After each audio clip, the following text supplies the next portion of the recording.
En Afrique du Sud, les municipalités du Gauteng s'unissent pour renforcer leurs efforts de lutte contre la criminalité. Toutes les municipalités du Gauteng ont signé le 3 mai 2025 un accord historique visant à consolider les ressources policières afin de lutter plus efficacement contre la criminalité grandissante. Les Soufis, président du Congrès national africain ANC du Gauteng, affirment que cet accord de collaboration a permis à la province d'aider les forces de l'ordre de mener à bien leurs opérations avec le soutien de toutes les parties prenantes.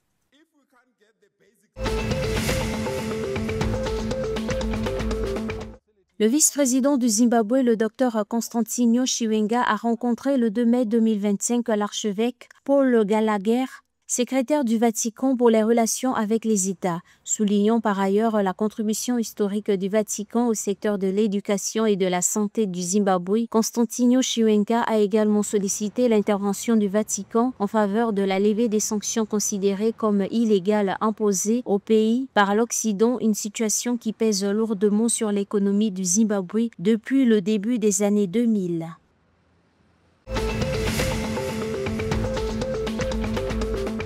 Le Mozambique et le Malawi progressent dans leur facilitation du commerce transfrontalier grâce à un nouveau système de laissez-passer frontalier. Les comités des deux pays se sont rencontrés le 2 mai 2025 à Tété pour promouvoir la mise en œuvre du système de laissez-passer frontalier. Il s'agit d'une initiative conçue pour équilibrer la facilitation des échanges commerciaux avec les normes de sécurité nationale, de santé et de sécurité publique. Le projet soutient également une action conjointe contre la criminalité transnationale organisée, notamment le trafic de migrants, la traite des êtres humains et le commerce illicite.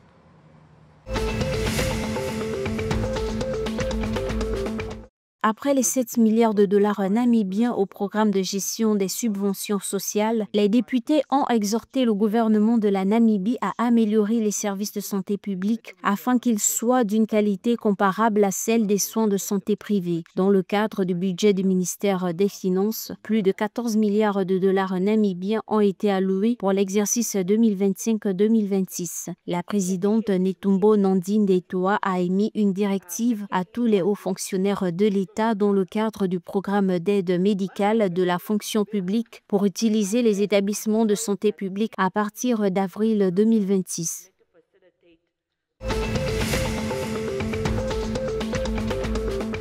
Les jeunes pharaons de l'Égypte ont été tenus en échec le 3 mai 2025 par la Zambie 0-0 lors de son deuxième match de groupe A de la Coupe d'Afrique des Nations U20 de la CAF Égypte 2025. Malgré l'absence de but, le match a été riche en rebondissements et en offensive des deux côtés. Le groupe A reste bien placé. La Sierra Leone est en tête du classement avec 6 points après sa victoire 1-0 contre la Tanzanie plus tôt dans la journée. L'Égypte occupe la deuxième place avec 4 points, tandis que les 2 points de la Zambie lui permettent de garder espoir avant les derniers matchs de la poule.